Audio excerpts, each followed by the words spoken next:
The first video in this series provided an overview of the Americans with Disabilities Act and how it applies in the pre-employment context. This video will take you to the next step by reviewing how the ADA applies during employment.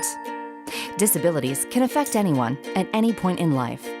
As an employer, it is important to understand your responsibilities in responding to the needs of both new and existing employees. This video will provide guidance as it relates to accommodating and retaining an employee with a disability. It will review the limitations on disability-related inquiries and medical examinations during employment, how to respond to requests for accommodations, and types of reasonable accommodations. Employers who are well-versed in these ADA considerations have the advantage of being able to hire and retain valuable employees and increase the diversity of their workforce. As an employer, you should be aware that your ability to make disability-related inquiries or require medical exams is limited once employment begins. Specifically, you can only require medical exams or make disability-related inquiries if they are shown to be job-related and necessary for business. Generally, this standard will be met if 1. There is evidence that the employee is unable to perform his or her job duties. 2. There is evidence indicating the employee may pose a direct threat to his or her safety or to others. Or 3. The medical exam or inquiry is made as a follow-up to an employee's request for reasonable accommodation. For example, let's say Sally is a tax auditor. For the past 2 months, Sally has done a third fewer audits while making numerous mistakes. When asked about her performance, Sally says the medication she takes for lupus makes her unable to concentrate. Based on Sally's response, her employer can assume that her ability to perform her job will be impaired by her medical condition. Thus, Sally's employer can make disability-related inquiries or ask Sally to provide documentation from her healthcare provider that addresses the side effects of Sally's medication on her ability to perform her job. Based on Sally's response, Sally's employer also should discuss options for reasonable accommodation with Sally as outlined herein.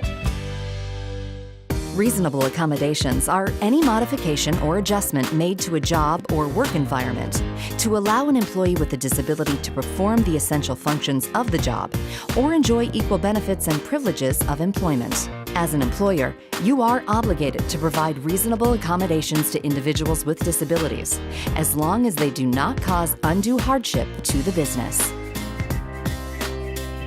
Requests for accommodations can come in various forms. Under the ADA, an employee does not need to use any magic language to request a reasonable accommodation, and the request does not have to be in writing.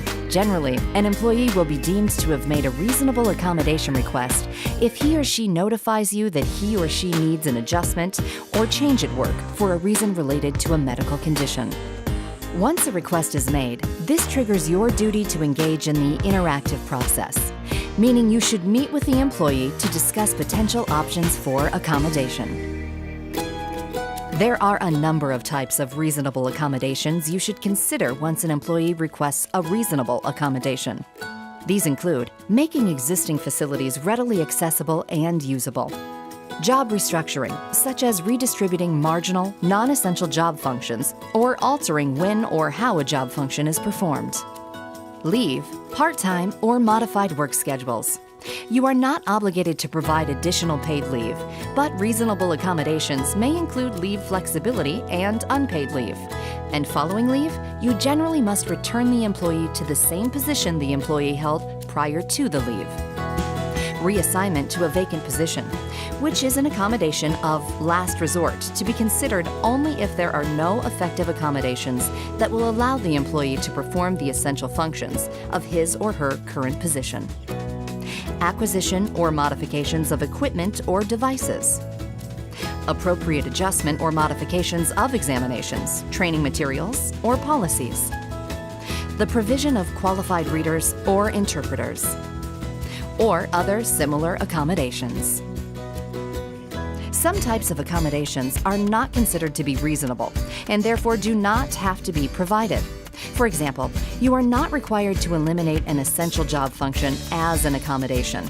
Additionally, you generally are not required to lower performance standards that pertain to essential job functions, meaning that you may use the same evaluation criteria for employees, regardless of whether or not an employee has a disability.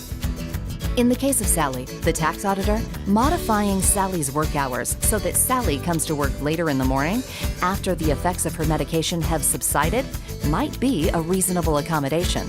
However, reducing the amount of audits Sally is required to complete likely would not be a reasonable accommodation. According to an ongoing study by the U.S. Department of Labor's Job Accommodation Network, the majority of employees with disabilities do not need accommodations to perform their jobs. And for those who do, the cost is usually minimal. In fact, nearly 60% of accommodations can be provided at no cost to the employer, while the rest can usually be provided for a one-time cost of $500 or less. The Job Accommodation Network serves as a valuable resource for employers to use in identifying options for accommodation, as well as providing guidance on other issues under the ADA. Visit AskJan.org for more information. We hope this video series has provided insight into the role of the ADA in helping you recruit, retain, and accommodate both existing and potential employees who may be individuals with disabilities. Understanding these responsibilities and opportunities can help broaden and strengthen your workforce. For additional questions about the ADA, visit ada.gov or contact an attorney. Please also review the FAQs accompanying this video. And do not forget to consider the interplay between the ADA and other employment laws. Thank you for watching.